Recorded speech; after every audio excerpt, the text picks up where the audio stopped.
With the right steps, global hunger can be solved. Women's empowerment is one critical step. When women flourish, so do families, communities, and even economies. But for too much of history, women's potential has been stifled.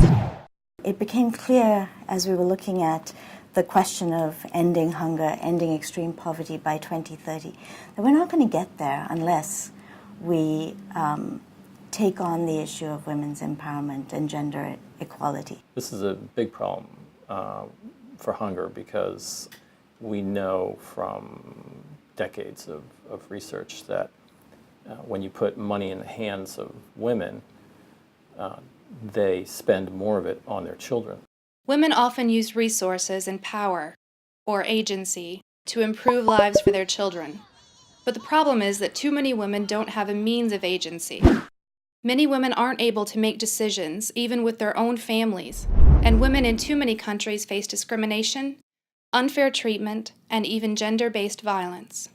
We met with Fauzia Tahir to ask her what life was like for Kenyan girls. There's no school, there's no life beyond going after the animals, fetching for water, gathering firewood, and then at the age of 10, 12, then suitors would be coming and you're married and life goes on like that. But Fauzia's mother wanted something different for her daughters.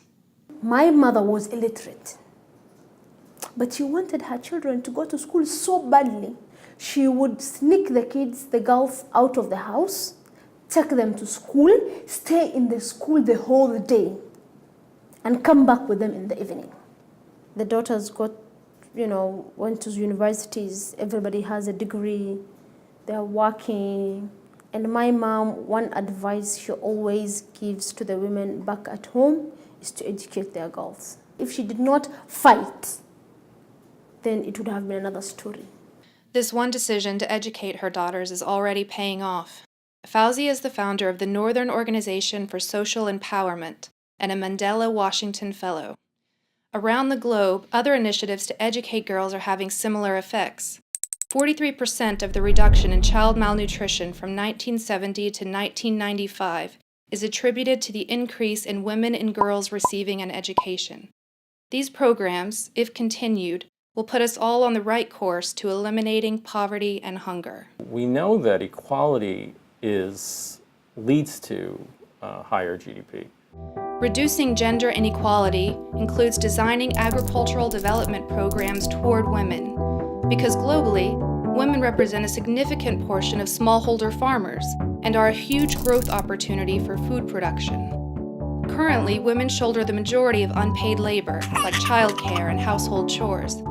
Developing new ways to share these responsibilities with men will increase opportunities for women to develop and use their gifts, thereby increasing the pool of talent in our workforce. So what's really exciting about this is the prospect of setting a transformational agenda for women and girls. Part of this change in thinking includes reshifting social norms and power dynamics. Currently, women, in alarming numbers, experience domestic violence and social attitudes that discourage them from ever developing their gifts. If we are to end poverty and hunger, this must change. We have the opportunity to say, enough is enough. It's time to change. And we will all benefit from it. This is not just about women benefiting from this agenda. It's about transforming societies. It's about ending poverty. It's about ending hunger. That will benefit all of us, not just women.